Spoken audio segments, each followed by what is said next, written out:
I don't want to see no song. The flag of Washington's District of Columbia has 3 red stars, one for each city-state in the 3-city empire. This corporate empire of 3 city-states controls the world economically through London's inner city, militarily through the District of Columbia, and spiritually through the Vatican. The Constitution for the District of Columbia operates under a tyrannical Roman law known as Lex Fori, which bears no resemblance to the U.S. Constitution. When Congress passed the Act of 1871, it created a separate corporate government for the District of Columbia.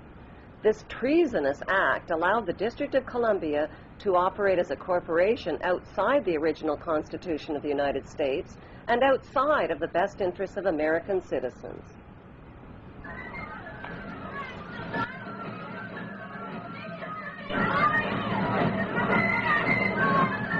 A sobering study of the signed treaties and charters between Britain and the United States exposes a shocking truth. The United States has always been, and still is, a British Crown colony. King James I was famous not for just changing the Bible into the King James Version, but for signing the First Charter of Virginia in 1606. That charter granted America's British forefathers a license to settle and colonize America.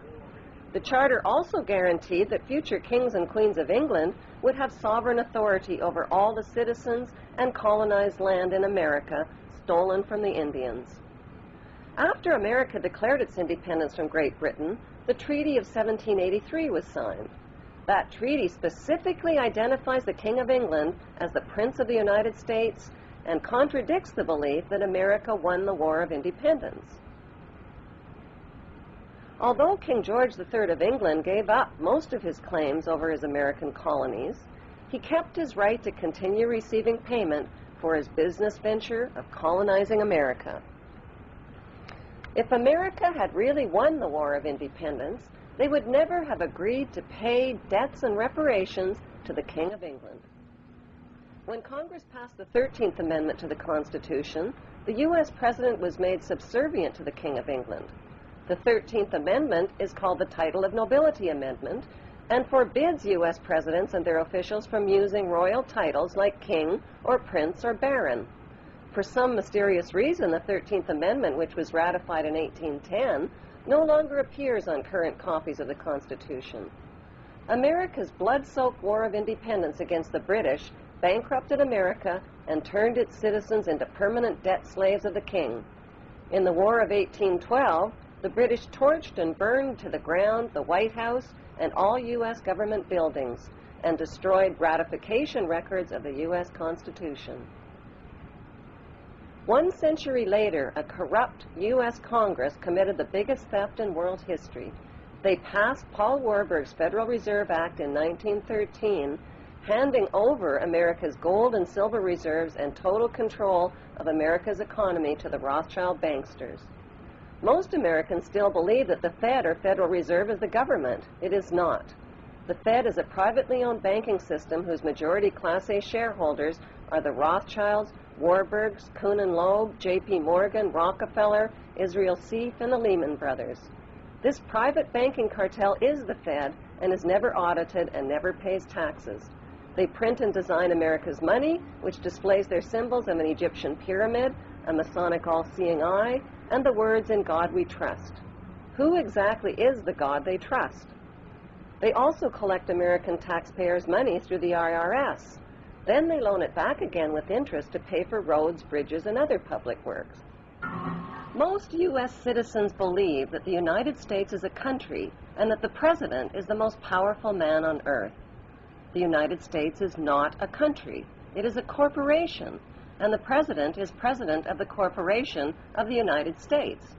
He and his elected officials work for the corporation, not for the American people.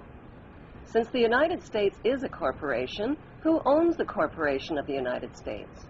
Like Canada and Australia, whose leaders are prime ministers of the Queen and whose land is called Crown Land, the United States is just another Crown colony.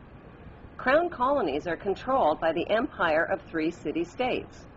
At the center of each city-state is a towering phallic-shaped stone monument called an obelisk that points skyward. In D.C. city-state, the obelisk, known as the Washington Monument, was dedicated to Freemason George Washington by the Freemason Grand Lodge of the District of Columbia. The Secretive Brotherhood of Freemasons laid the Washington obelisk's cornerstone in 1848 and contributed 22 Masonic memorial stones. 250 Masonic lodges financed the Washington Monument obelisk, including the Knights Templar Masonic Order. At the heart of London city-state is a 187-ton, 69-foot-tall Egyptian obelisk called Cleopatra's Needle. It was transported from Egypt and erected on the banks of the River Thames. In Vatican City, another Egyptian obelisk towers high above St. Peter's Square.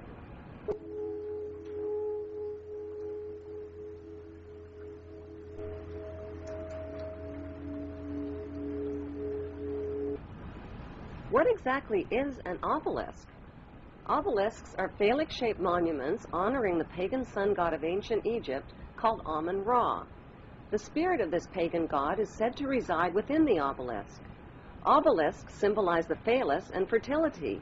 At the base of the obelisk is a sunwheel circle symbolizing the vagina. Together, they depict male and female sexual union. Worshippers of Amun believe Amun is the supreme god and creator of all things, and can transform himself into other gods, like Osiris, the god of the underworld, or Seth, the god of evil and chaos. Since vowels were interchangeable in the biblical Hebrew language, Amun can be spelled A-M-E-N, A-M-O-N, O-M-O-N, or A-M-U-N. Today, Amun is one of the most popularly used words in the entire world. It is used in all languages by Christians, Muslims, Hindus, and Jews at the end of prayer. Without realizing it, people all over the world are praising Amun. The Old Testament of the Bible is the holy book of both Christians and Jews. Amun is repeated over and over again throughout the Bible and is hidden within the word testament. The word Amun literally means the hidden one. Many are fooled into believing that Amun means so be it or truly, but in Kings 1 verse 36 of the Old Testament, Amun is identified as the Lord God of my Lord. Why in the world would the Vatican, a fortress of Puritan Christian values, erect a monument symbolizing the pagan god Amun and sexual intercourse right in its own front yard?